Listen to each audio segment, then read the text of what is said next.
everyone, and a very, very welcome to the APPG, the All-Party Parliamentary Group for Northern Culture's latest inquiry. And as you can see on the screen, it's a question of sport, an inquiry into the cultural value of sport to the North towns, cities and communities. So that is a wide-ranging question. I am James Daly, Member of Parliament for Bury North. My co-chair, Julie Elliott, MP, is also will be contributing throughout today's session. But I am delighted, rather than listening to me talk about this issue, we have the Minister for Sport, Nigel Huddleston. And Nigel, can I pass the floor over to you? We've got some brilliant guests as well, which I'm going to introduce as we go through. But let's crack on, Nigel. Really important issue. I hesitate to mention the word Bury FC and Gig Lane to you, Nigel, but I will do. But Nigel, thank you very much for joining us. The floor is yours. Great. Thanks very much, James, for the intro. It's good to see Julie as well here, who grills me at the select committee every now and again, and others on the call. And I'm happy to say a few words by way of intro and then a couple of questions, but I see you've got a very important panel following on after me, so I won't witter on for too long. And hopefully I'll be able to be here for the beginning of that panel, and then I'm afraid I may have to exit, but you've got lots to talk about today. So first of all, a huge thank you for inviting me to speak today. It's my job as Sports Minister to champion sport, all sport, by the way, and of course physical activity overall. And those two things are important as well, because you know, not every physical activity which we want in particular a lot of young people to engage in is actually an organised sport with a governing body and so on. So the two are intimately connected. And in particular, we know the power of sport, and of course your inquiry will be looking at that, speaking to the converted here, but the impact sport can have on obviously physical health, but also mental health, but also the power of sport to bring people, countries together, and at a local level, communities together is immense. And I would say particularly certain sports in the north, and I'll come on to this in a minute, it's so obvious. But we've had a pretty difficult time, obviously, during the pandemic, where sport was hit very hard. I mean, well, effectively, it was closed down, other than individual physical activity, going out for a run or something. We shouldn't take that for granted, by the way, because some countries stopped all outdoor activities. We always made sure, even during the darkest days of lockdown, that there was some element of physical activity was still allowed. But activity levels were hit really hard. Lots of sports were closed completely and then started up behind closed doors, and we're still on the recovery phase. But government stepped up to the plate. We heard what sports needed, and about £1 billion in support measures through various schemes was provided during the pandemic. But we're not out of the woods yet, and obviously some sports are still hit particularly hard with cost of living impacting a number of people who can go, and also things like swimming pools in particular, which some of you I've spoken to before about this. The heating costs have gone up. So we've had one crisis and then another one is hitting. But we're now on a recovery period, and we're really focused on getting sport and activity levels up again. So what's the government doing? Quite a few things. A few years ago, I think back in 2015, the government launched the sports strategy, then called Sporting Future, which set out the government strategy and vision for sport over the next few years. And we're in the process of refreshing that now, actually. And but over that period since 2015, actually, Sport England, our arm's length body, which distributes a lot of funding at grassroots level, has distributed about £1.5 billion to about 5,000 organisations right across the UK. There is not a constituency that hasn't received some money. And we're looking to grow participation levels, and in particular in underrepresented groups, in the areas where there probably aren't the facilities as well. So it's a real focus on that. And on the facilities side, government contributes about £18 million a year to the Football Foundation, for example, along with partners of the FA and the Premier League, bringing the total up to 70 million. But we're also going beyond that. We've got a commitment to grow even more facilities, focused often around football pitches, but actually deliberately and consciously multi-sport. There's been 25 million in that already, this multi-sport grassroots pitch facility, but we've committed another 205 million as well, and that is already where that's going to go is already being planned right across the country, including many areas of the north.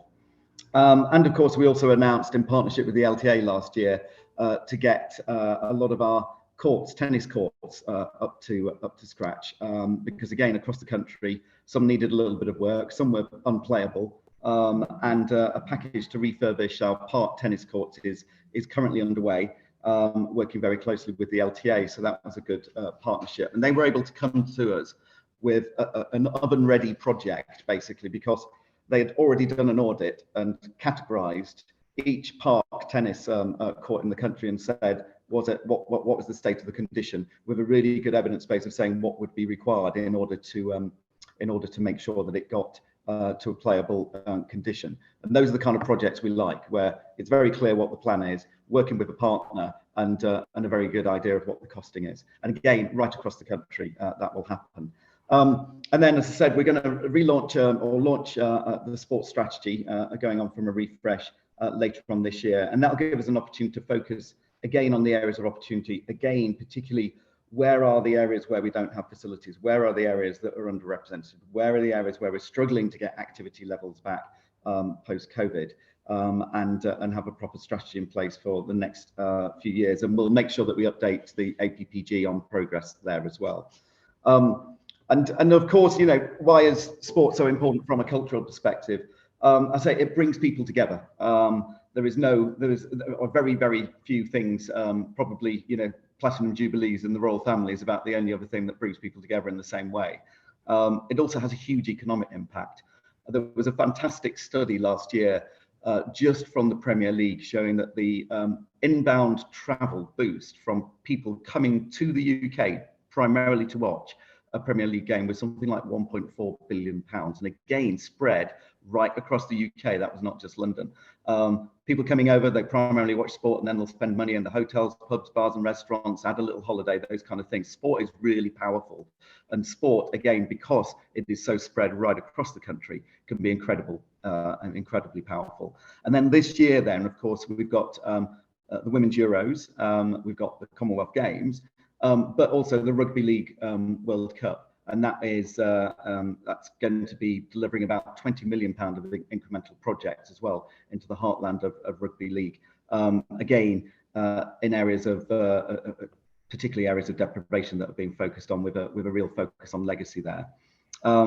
So there's a variety of things going on there, and I say we all know the power of Rugby League. I was in Wakefield the other day for a slightly different reason, as you can imagine, but got to pop by the Trinity ground there as well, and seeing some of the club's plans. Actually, I'm hearing this in multiple clubs for expansion and improvement, enhancing the grounds, adding additional commercial activities, convention centres, food and beverage, all of these kind of things, which are also really important for these entities.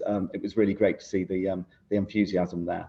And I say major events. Rugby League World Cup is a very large event. It's not one of the top items, you know, globally, like the Olympics or like the World Cup. But we do have an incredible record in the UK of bidding for and winning, and then holding very successfully major sporting events, and again right across the country.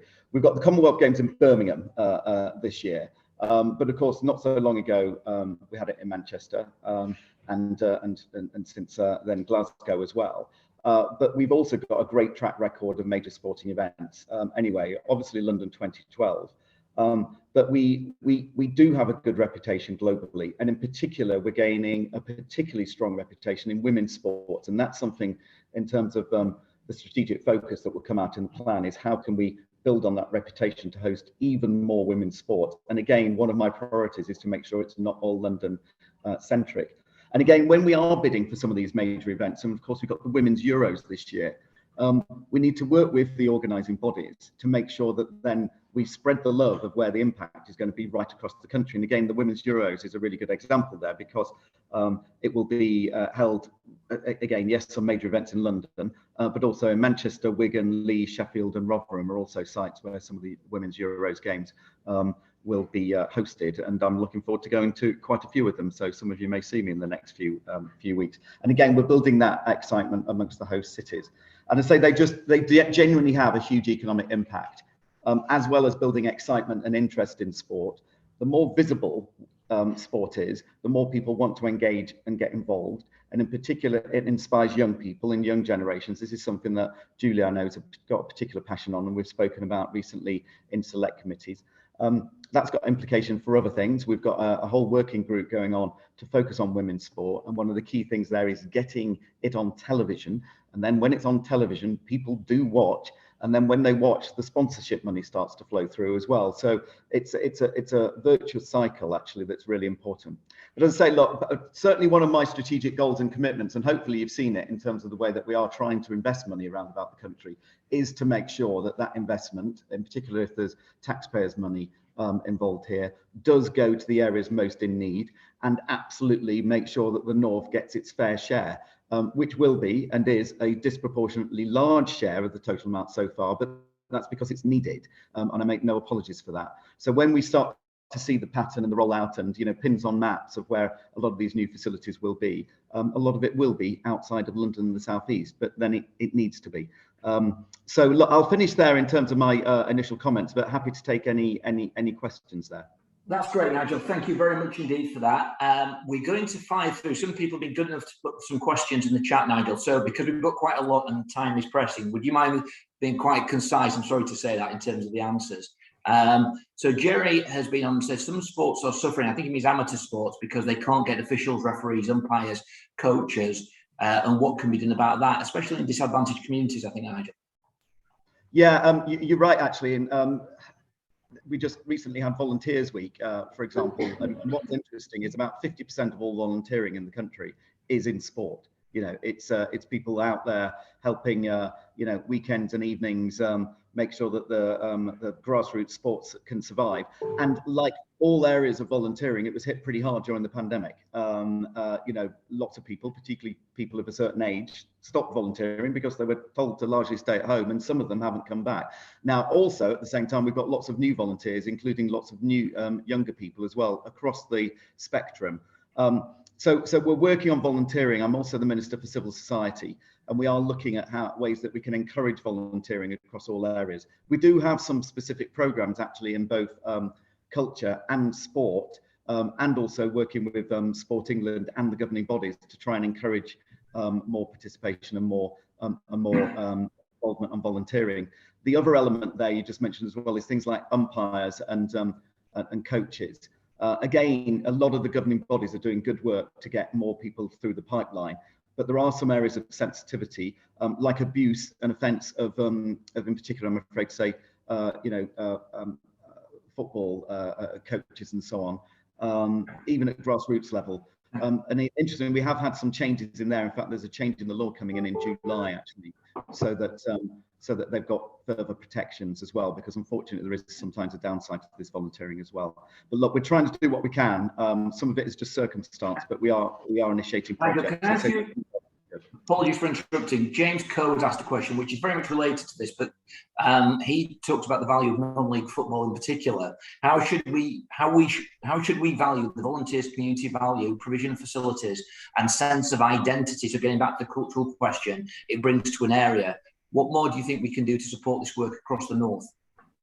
Yeah, look, I mean, it absolutely is valued. And as I alluded to in my intro speech, I think a lot of community clubs and smaller clubs really came into their own during the pandemic and really proved their worth, because they were the ones, calling up through their alumni network, the lonely people. They were the ones delivering medical supplies and food parcels and all of this to an incredible degree. Now, many of them through their foundation arms do that anyway as an ongoing part of their commitment to their local communities. I think, first of all, we need to recognise, acknowledge and thank them for that work, because it is a huge volume that takes place week in, week out. And I say, whenever I get out and about, I always like to try and say, look, thank you. We don't take for granted what you do. And then, when it comes to how we can support some of the lower clubs, to be honest, this is touching on, I won't go into too much detail, but in terms of where money flows through the pyramid and where the support is, this is touching on the fan-led review of football as well. And I think everybody will be aware that we are looking at including financial flows in football to make sure that there is greater recognition across the whole value chain. Most professional footballers, in particular Premier League players, started off at a community club somewhere. further down the pyramid, and then they help train them, inspire them, encourage them, and so on. And then all of a sudden get to Premier League, and that's where all the money flows. There is a responsibility for the Premier League in particular to recognise that it also needs to contribute to the lower leagues, because that's where the value was generated. So you'll see more on that as well. We've got a white paper coming out, and actually I see Jeff's on the line and others as well. There's a lot of cross-party support here. We've basically sent a signal to the Premier League and EFL in particular at the moment that they need to come up with some agreement for financial flows between them. And if they don't, Nigel, I think that what they also need to do is realise the cultural impact of football in communities. And there is, I think, strong evidence to suggest that they don't perhaps prioritise that as part of their thinking. Nigel, will you forgive me if I go on to the next question? As a proud son of Huddersfield, I'm very glad to see this. This is from Jody. It would be great if the sporting future refresh could also consider the value of sporting heritage, e.g. rugby league in Huddersfield.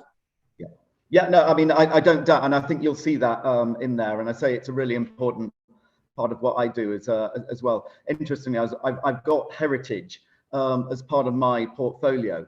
And interestingly, I take that very seriously, not just to mean, you know, lovely old stately homes and palaces, but our industrial heritage and our sporting heritage as well. And right the way down to making sure, for example, that with National Lottery Heritage funding, thinking about the heritage of some of these established clubs, all these projects that are taking place with some of that funding to digitize their content of photos and their history and so on, to make sure that we can keep that in a good place, so that if a fire or a water damage happens, that's not disappeared as well. So actually there's multiple parts of DCMS interested here, but I don't doubt that, and I'm sure you'll see in the refreshed heritage there. And of course, again, fan-led review, heritage assets is part of it, which means protecting colours and looking very carefully at the decision making around, for example, changing locations of clubs and so on. I have to say, Nigel, you're a popular speaker here. These questions are coming in thick and fast for you. This is one about levelling up, I think. It certainly touches on this. Is from Kat Purcell. Thank you, Kat. How do you intend to reach those underrepresented and marginalised communities so the vision of Sport England uniting the movement is realised? Wow, look, I'm very pleased with this. There's people who read some of these documents, which is great. You always think they're going on a shelf. Yeah, I say, look, we work really closely with Sport England. Sport England is funded primarily through lottery funding, but also with other support through government, and that is the distribution body for government money. So that instead of us politically deciding where things go, they do a bottom-up assessment of where the need is. And I say the primary focus is engagement and making sure that facilities are provided where they're not needed. Therefore, there is automatically, therefore, a focus on the North and the Midlands, actually, where there isn't always the provision of facilities that we would like. And I say that is part of levelling up, but it's not been called that. But on top of that, as part of levelling up bids that we're seeing generated bottom up from local communities, primarily local authorities working with their local MPs, there's been a surprisingly large number of sport and leisure related bids in that. They were allowed, it was part of the criteria, right the way down to, for example, new leisure centre builds and so on. So sport and leisure is actually part of the levelling up bids as well. Develop that. Ben has very kindly asked this question. What cross-departmental work is going on with DFE? Facility development in or near schools with access to whole community is key. Otherwise, minibus costs huge, as many playing fields sold off over the last 40 years. Yeah, look, a really important point there, and something that I've been banging on about for years, actually. I would say a couple of things. We've got a really good relationship with Department for Education, better than we've probably had in a while, because we've got a bunch of ministers who really prioritise sport and physical activity there. Will Quince, in particular, I'm working really closely with. We did, in the spending review, get a commitment for additional money to do precisely this, open up those school gates, where 40% of all sport and leisure facilities are behind school gates and they are not used anywhere near enough. We want to sweat those assets for public and community good to the greatest extent possible, to do all the things that we've just been talking about and you'll be focusing on in your report. So we are there, we're getting there. We've got a positive mindset from the Department for Education.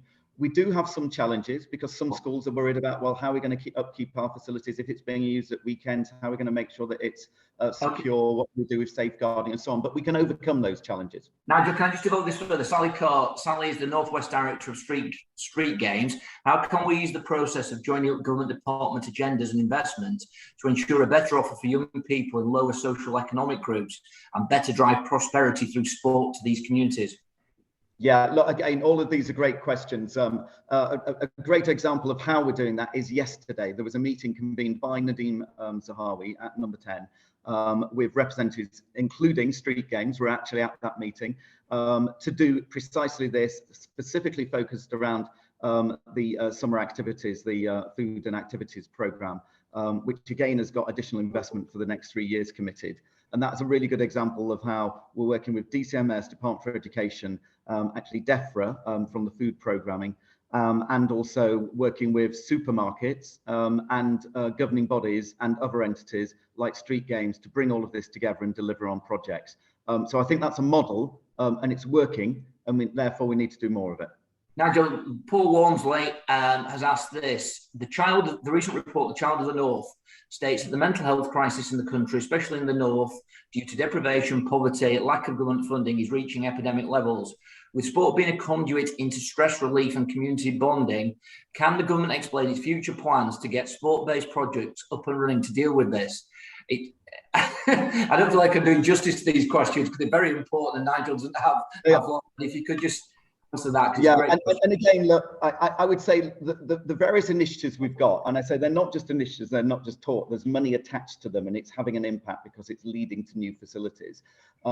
In various groups, I say Sport England is the ongoing bit. We've had particular projects as well, but I would say one thing is, you know, from a levelling up angle, I would say this, I'm sports minister. I love to see projects being pushed forward that are sports related as opposed to, you know, some of the other elements that could be part of levelling up. But the local communities, local politicians, local authorities and local MPs need to prioritise that because they don't put in the bids, they won't get the money. So, you know, some of this, yes, there's government money potentially available there, but local communities also need to prioritise it because the money will be available and it's a decent project, it could get funding. So it's a bit of a two-way street there. Yeah, definitely. Barun has asked a question which is very dear to my heart as well. I know to you, Nigel, as well. In the Northwest, we have a rich cricketing history. How can this be celebrated as part of our culture? Yeah, I mean, all sorts. I mean, cricket's had a pretty tough time recently. And actually, Julie, we've had a long conversation about this on the select committee.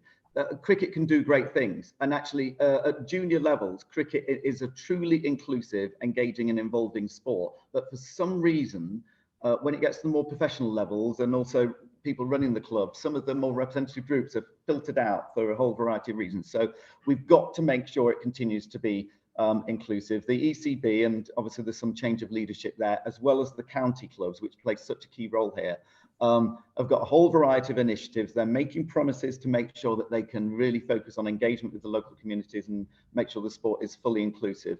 Because, as I said, at junior levels it is, but then something goes a bit awry at the later stages. So I'm keeping a very close eye on that. I'm working with the ECB. You know, but it is a great sport, actually. I think this is one of the things, actually, this is probably key. Everybody has got one sport that they can love, you know, either as a participant or just because that's the thing that they love watching. But it isn't necessarily all rugby, cricket or football. There's a million other things going on. I was in Wolverhampton the other day to see a massive growth in kabaddi, for example. So there's going to be something for everybody, and we need to make sure we've got a real. Nigel, can I bring in Dr. Justine Reilly very briefly? I know we're getting short of time now, but Justine. Thank you. Yeah, my question was really, what do you envisage is sporting heritage, and who do you think owns that predominantly? Yeah, who owns it is where the emotional and historical commitment is. So it's the community, it's local people.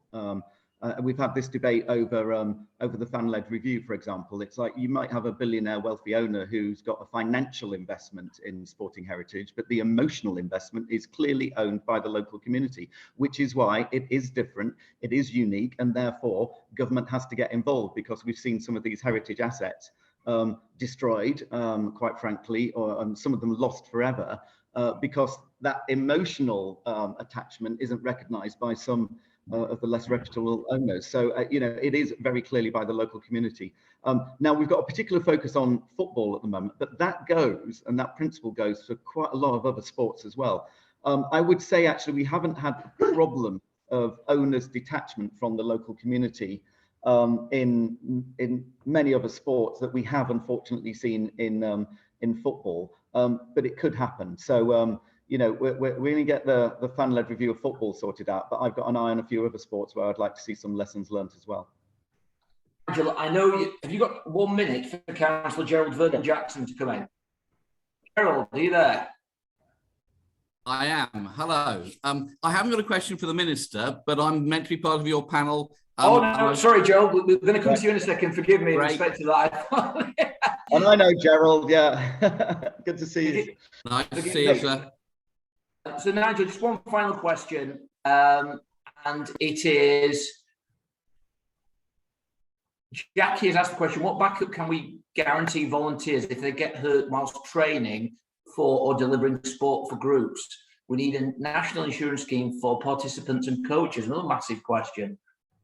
Yeah, you know, in some of these areas, to be honest, this is, I know this has been brought up a few times, but the national governing bodies should have, and in most cases do have, various schemes going on there. That is a responsibility. They do have a duty of care, not only to, you know, young people participate in the sport, but also for those volunteers and others as well.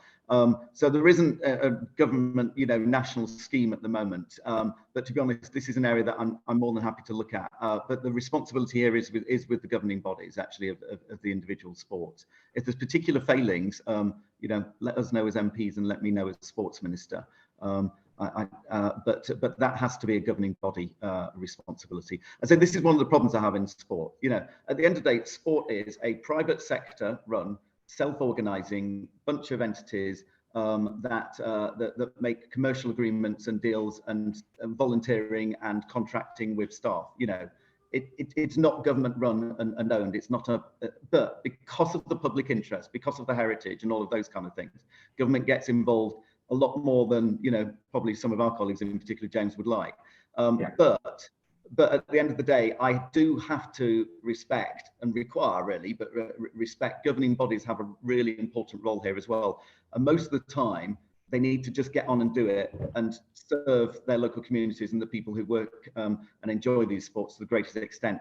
If there's problems, then government gets involved, and that's quite right. But actually, the preference always and everywhere is for a lot of decisions around sport to be made by those who live it day in, day out, love it day in, day out, and run the governing bodies, rather than me as a minister sitting here and telling them what to do. And I'll always stick to it.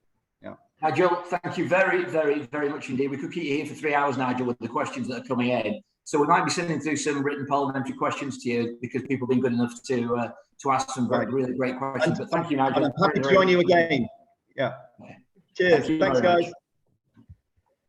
So, as the Minister leaves, we've got another fantastic panel. Hopefully, Natasha is with us. Natasha Jonas is a WBO boxing champion. Natasha. Yeah, I'm here. Hi, Natasha. Thank you very, very much for joining us. We're considering the cultural value of sport in communities. Can you share your thoughts with us on that question? Yeah, I think for us, especially here in Liverpool, and the sport that I do, which is boxing, it's deep rooted within the history of who we are, and it's part of our heritage and identity. We always class ourselves as a fighting town, and you know, that's progressed into the sport that I do. But I think for everything, boxing for me is there's a big mental health aspect to it. You know, you're allowed to de-stress, and it's a big release. I think post-COVID, a lot of young people and adults realised how important, you know, physical exercise was, and boxing being able to help with that. I think the minister talked a bit about funding there, but we don't know. We don't. How do we see that getting filtered down to the clubs? Yeah. And how do they keep a track of that? How do you think we can use sport to improve people's lives in the wider communities where we all live in the north? What do you think? Is it obviously more funding is one of the things, but what, from your experience, what do we need to be doing? I think bringing families into it, giving more provision. Our club is more than just a club, a boxing club, and sport has taught me more than maybe school could, in the sense of, you know, it was them out of class lessons. You know, academically I wasn't always the greatest, but it taught me, you know, to be determined, to work hard, to always give me best, believe in myself, and a lot of emotional intelligence. Sorry, which was what I was referring to before. But I think families are a huge thing. I have a great family and support system, and the club has always been a great support. The media has always been great, and he talked about visibility. That's huge. You know, I think the participation levels of boxing once we was in the Olympics rose by like 60+%. So visibility is key.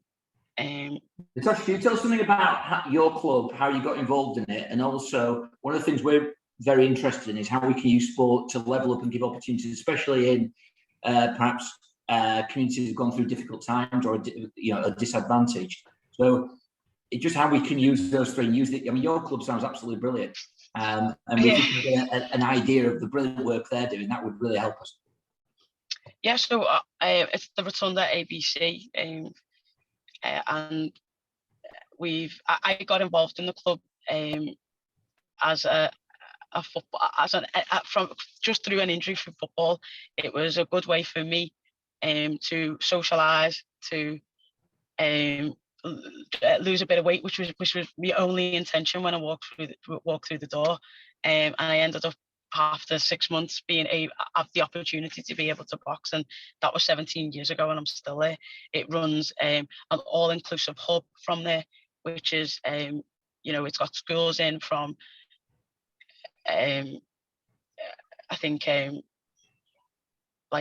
with children with autistic backgrounds and maybe physical disabilities.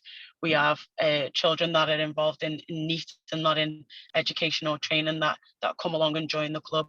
We've hosted some I'm trying to think of the word. Yeah. I think you give me the impression of employability courses. Yeah. Natasha, can I come back to you in a second? Because what you're saying is actually dynamite for what we're trying to get to the heart of here, and how we can use sport to really positively impact people's lives. Can I just bring in Councillor Gerald Vernon-Jackson, who's the chair of the LGA Culture, Tourism and Sport Board? And obviously, Gerald, you heard what Natasha said and the Minister, and I just love to hear your thoughts on this issue. Okay, inevitably, I'm the leader of the council in Portsmouth. So in some ways, I'm a very strange person to ask to come to this, but people sometimes describe Portsmouth as a northern city on the south coast. So I think we've got some interesting learning. Overall, though, councils put £1.1 billion into sport and open spaces, way more than Sport England does. And there are real challenges. The Minister talked about swimming pools. Swim England has said that of the 4,500 publicly accessible pools in the country, they're expecting 2,000 of those to shut and not be replaced by the end of the decade. That was before energy bills went up. So it's likely to be about half of all swimming pools will go. So in Portsmouth, which is a poor city with high levels of deprivation, our football club is incredibly important. When Pompey do well, people walk taller in the city. And on the signs coming into the city, we celebrate the FA Cup wins, and that's really, really important. One of the things, though, that did happen was our football club went bust. Not only administration, but we were one day away from liquidation. And so the City Council stepped in and lent the Supporters Trust 1.75 million to buy the club. Now, I'm really pleased they did that. Since then, they've sold it on to a new owner who's a stable owner. But one of the learning things I think from that was that the fans felt completely separated from the ownership of the club. We had owners who said they were putting in money, but they were just putting in debt. They lent money and took it out when they left and made the club poorer and poorer. And there were no fan representatives on the board. So the fans had no idea what was going on with their club. But they do great work. And it's a really excellent way of getting to groups of people who maybe we can't get to in other ways. And Pompey in the community, their community army is brilliant. So we used to have a lot of youth work in around the country. Now there's very little. In Hampshire, there's no youth service at all. In Portsmouth, we've been able to keep a youth service in the areas of council housing because it's paid for out of the housing revenue account. But we used to have brilliant things where we had youth workers wearing Pompey strips who were hugely popular. In my ward, we had a project where 1,000 individually named kids turn up every month for sport-led youth work, which not only helped them get fit, but it got kids back into school, back into education, got them jobs. And when school didn't work, it got them FA qualification, coaching qualifications. So they had something to go to an employer with. Now we've got Pompey in the community doing books, because we have problems with boys reading. So the football players write storybooks and read them with the kids. When kids don't go to school, they don't get a text message from the head teacher. They get a text message from one of the players saying, "Why aren't you at school?" So there's great work that can happen.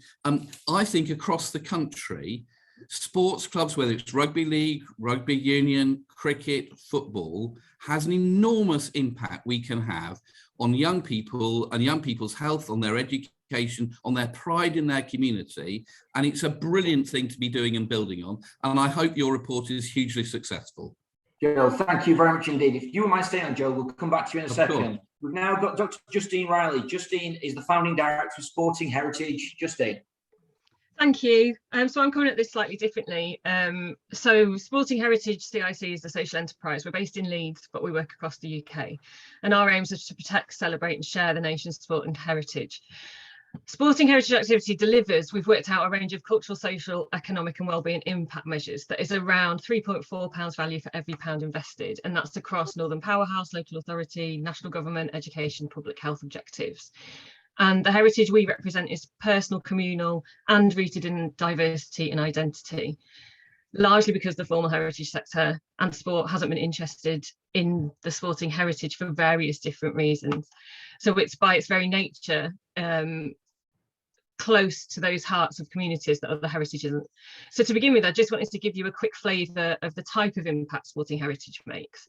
So it makes people feel heard and understood. For example, a lady who used to work in a Slazenger factory in Wakefield said to the museums, "I just wanted to tell my story. I know it's not the most important, but it is to me."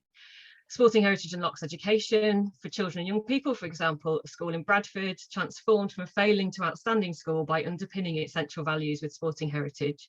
It helps people develop skills and careers into the cultural heritage sector.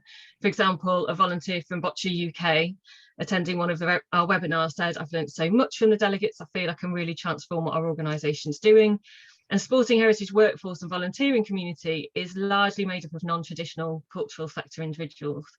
And it helps remove isolation. For example, a dementia patient's carer working with Dewsbury's Memories said he's like a new person when he comes to these sessions. And it enables people to discuss difficult issues. For example, one of our diversity training sessions, we had people saying the issues of race are so often reflected through the sporting paths and are much easier to discuss and understand as a result. And it enables people to connect with their local communities and feel less isolated. For example, a volunteer here gives me a purpose at the National Football Museum. And when you see a sports person win a medal on TV, almost without exception, they will speak about how they were inspired by someone or something from the heritage of their sport, usually at grassroots, within their local community, and often by someone who is a volunteer giving their time for free. And yet the sporting heritage, the basis of these stories, is largely not valued or funded as part of our cultural offer. Why is that? So we think there are complex issues behind that of high and low culture that's meant that sport has been largely excluded from the formal heritage record. For example, it's often absent from local authority museums. So in Leeds, just down the road from me, city full of sporting tradition, no sporting heritage. And it's a subject matter that is so central to Northern identity. It's weaved within our manufacturing, mining, migrant communities, and it's so often kept on the bench in the cultural sphere. And as a result, individuals and communities which cultural heritage venues so wish to attract, both as audiences and within the workforce, continue to be excluded. So yes, we're about heritage, it's just not your heritage. And we know that the story of sport is central to understanding minority communities and cultures of the North. For example, Dana Abdul-Karim speaks passionately about how she was unable to continue to play football competitively because the wearing of the hijab was not properly supported. These stories are still ignored, and they're ignored, I think, because the link between community and cultural value has not been prioritised or fostered. So to change this, I think we need the sporting heritage of the North, of our northern communities, to be recognised and valued as a key central thread which speaks of identity and diversity across the cultural heritage sector. And we need to do better at opening up opportunities to individuals who have the talent and ability to thrive in the heritage and cultural sector, but to date have been excluded because heritage and culture is still largely gatekept. And yet, within sport, we see a totally different audience. It's exclusive rather than inclusive in terms of this kind of exchange. So despite significant attempts at levelling up, we still see the workforce within the museum sector, for example, as predominantly white, able-bodied and middle class. And that's reflected in the audience's collections and exhibitions. So we don't talk about sporting heritage. We don't talk about all of those things that happened during COVID-19 where sport disappeared, but sporting heritage thrived because people wanted to talk about the sporting past and they saw it as a connection. And we need to provide funding, crucially funding for this to happen, because we need to understand that sporting heritage is valuable and we're run on a shoestring. It's not sustainable, and we're constantly asked for support. We deliver a programme of sport community grants. We see massive cultural impact on that, largely across the North. And just kind of to leave you with, like, as an example, Burn Avenue Baths in Birkenhead, a lifeline to the community, massive sporting heritage, and it's facing an impossible battle to access funding. Okay. So yeah, for us, it's kind of that ensuring that sporting heritage tells the story of the past. So wherever there's sport, there's sporting heritage. Traditionally, that link hasn't happened.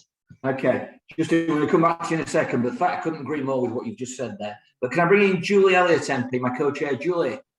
Thank you very much, James, and what a lot we've covered already. I feel quite exhausted by 40 minutes of this, but that just shows that we've picked the right topic to have this inquiry on. I mean, the minister is I think, exceptional as a minister. He's not from my party, but I've got a huge amount of time for Nigel because he's very committed to all of this. And I think some of the threads coming through, football owners being disconnected to communities, something I'm very passionate about. Something in the North has, you know, we all have experience of that across the North.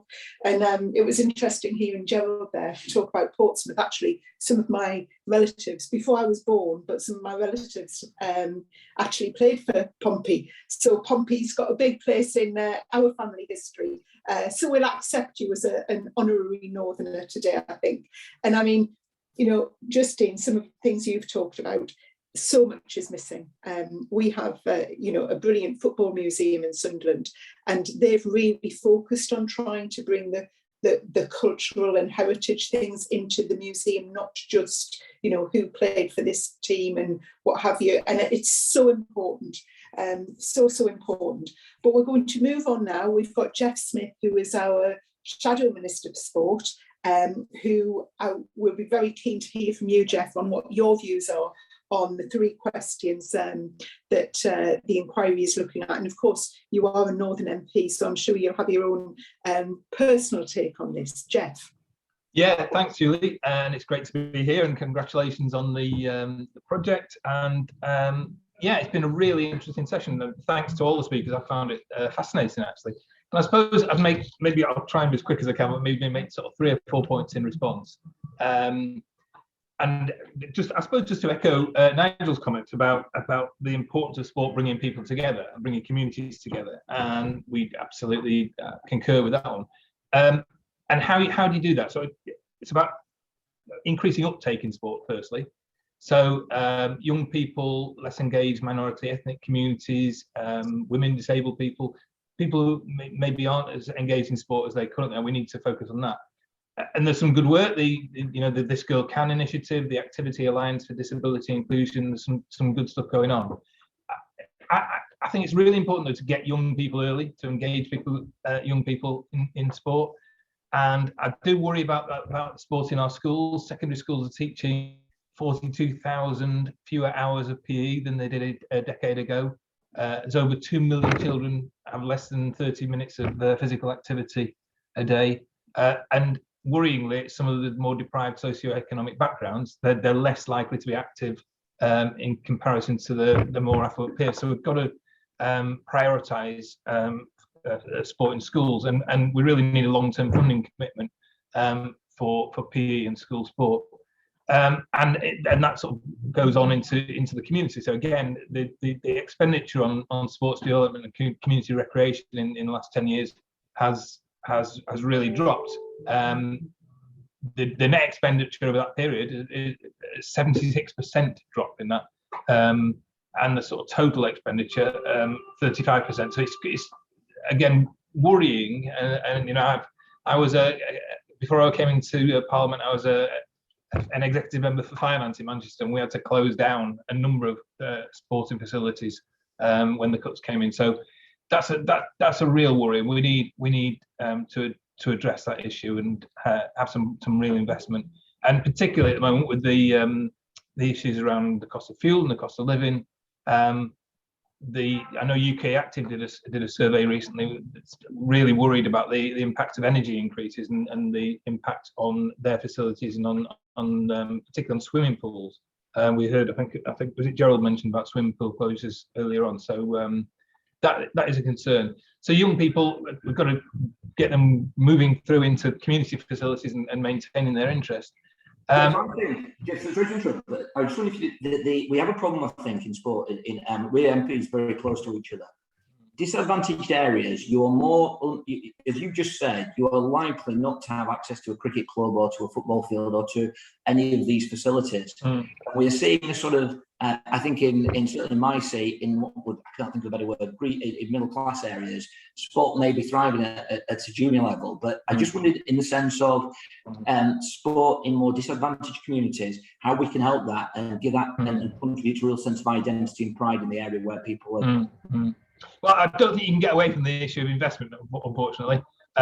You've got to get young people. You've also got to, I think, bring in all the communities within those areas. So the other issue I'd point to is kind of diversity. And I know we've had some issues in sport around making sure that all communities are involved in sporting activity, and particularly going up elite level. We all know about the issues around racism in cricket and the Azim Rafiq stuff, and there needs to be a proper, demonstrative action from cricket on that. But also we need to involve, for example, South Asian communities are not so well represented in elite football, and so it's about addressing some of those issues as well, making sure we address the issues of racism and hate crime in stadiums. And the clubs and the governing bodies have got issues to address there. So I think it's about, we've got to encourage people, but not put people off. And just moving on to the other issues I was going to mention, I think Gerald talked about the sustainability of clubs, and that's a really important. You'll know better than anybody, James, about the issues at Bury.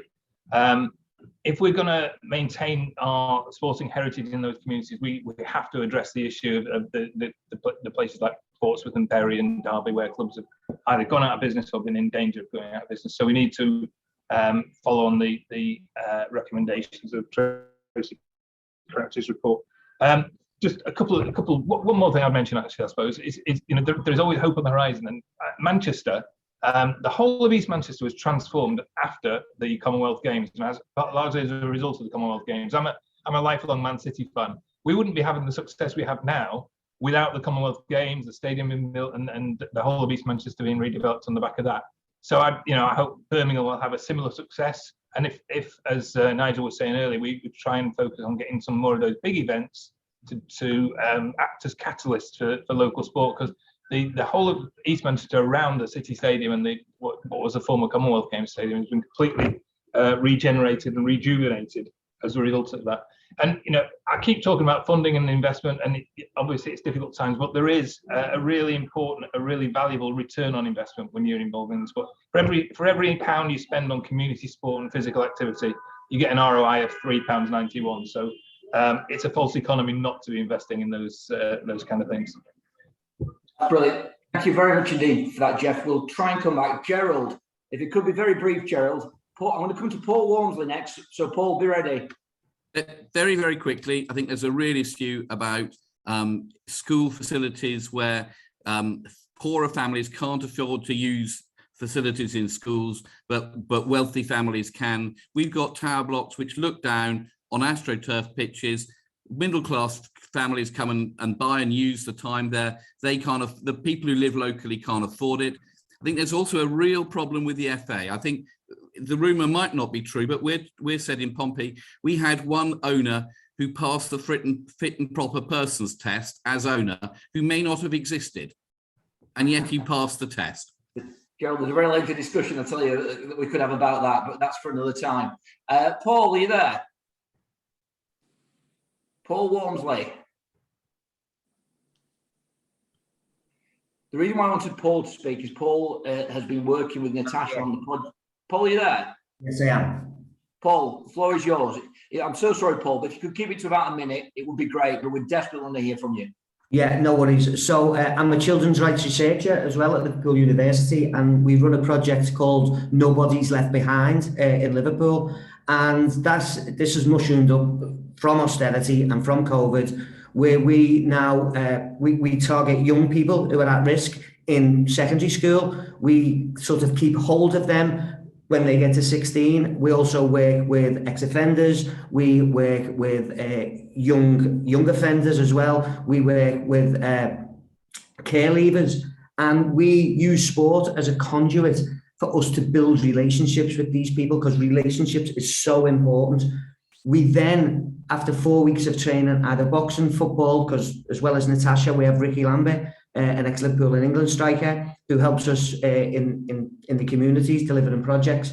And we get them work ready, and we have a 90% job outcome rate, where we then ask local businesses to use their CSR and to use their influence into helping us. We don't call them job interviews, we call them job discussions.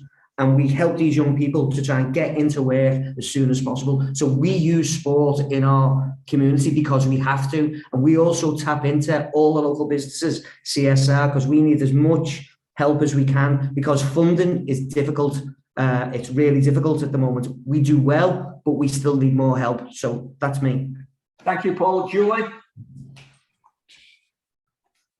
I wasn't sure I was indicating, but no, I think what I wanted to say was come back. I missed what I wanted to say about Natasha, because she hit on what I think is the biggest thing that comes out of all of this. It's not just actually sport and participating, it's the added benefits that sport has in the community in terms of health, confidence, self-awareness, being able to be part of a team as an individual. I think all of these things spell out of all of the sports that are being mentioned, and I think it's come through in every contribution today, and it's just so exciting. Looking forward to hearing what's going to happen in our sessions.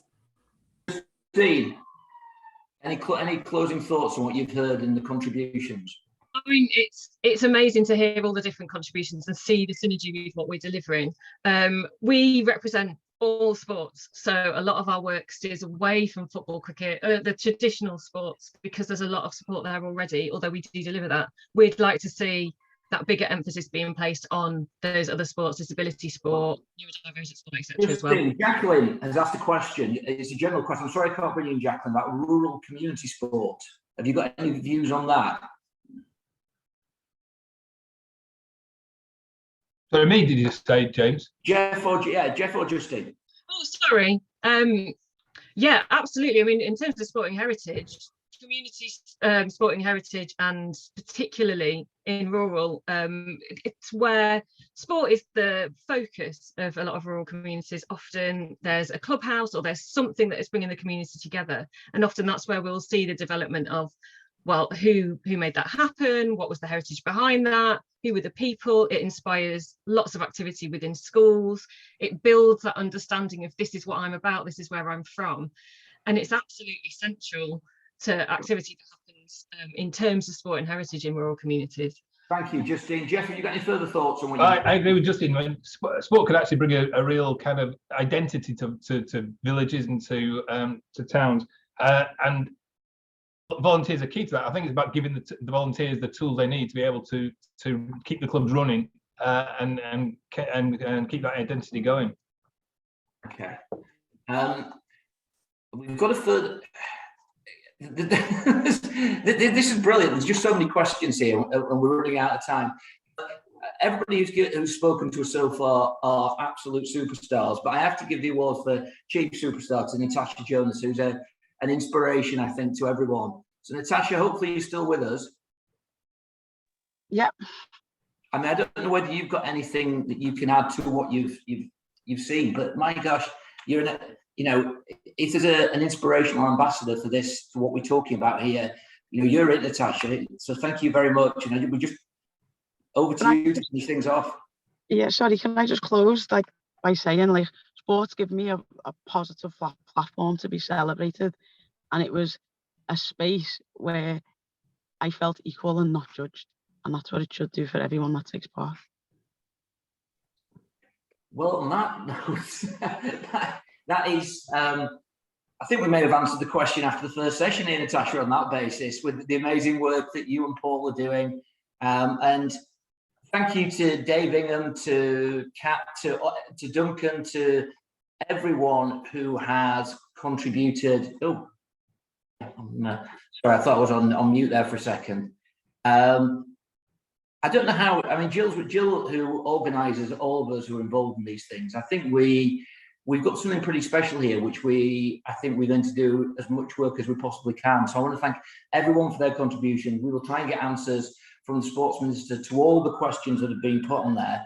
I am now under strict orders, which I will obey, to say that if anybody go to the website if they want to contribute or have any views that they can help us with in respect to this, or suggestions as to who we should be speaking to, any brilliant schemes that you might want to put in the direction of, any written evidence, we'll look at it all, and that will be a central part of our report. And I'll just finish with this, that as I've given the clue why I am from Huddersfield, but I'm the MP for Bury. Bury Football Club went out of business. It's one of the oldest football stadiums in the country. The impact of that football stadium on people's lives, the identity, the culture of Bury as a town, I don't have the words to describe the impact of that. I think that what I do agree with, and I think we all agree on here, that there should be more funding to support projects like this, but it's all about delivery. We need brilliant community champions working with politicians like ourselves, like Paul, like Natasha. And often when we're our day jobs, we don't meet people who change lives. The people on this call are changing people's lives through the power of sport, the power of community, and it is just wonderful to hear, wonderful to be part of. Julie, say something. I've run out of things to say. I think we've got 2 minutes left, but it's just, I think, Julie, just encourage everybody to be part of this inquiry, I think. I'd just say thanks again, to Julie and James for being such great co-chairs, and it's great to see kick off with people like Natasha. I mean, just really brilliant, and thanks for your time today. For somebody who's been knocking around Parliament quite a long time, I think I can echo James's words that they need to hear more people like you, and hopefully the inquiry we'll have a lot more people coming forward to say, look, this is what it means to communities, this is what it means to the opportunities I've had, and that whole thing around confidence and pride in our culture and heritage is so important. So please, just get involved with the inquiry, back the inquiry. We're really, pleased that Huddersfield, James University are now supporting us as well. And on this in particular inquiry, Sheffield University will be holding the pen. That's just being signed off, but yeah, it'd be really good, and they've done some great work. So we've got a really good product here, and I'm looking forward to working and seeing you again on the next session. So thank you, Julie and James, again. Thanks. All right. Thank you, everyone. We'll see you next time. Thank you. Bye-bye.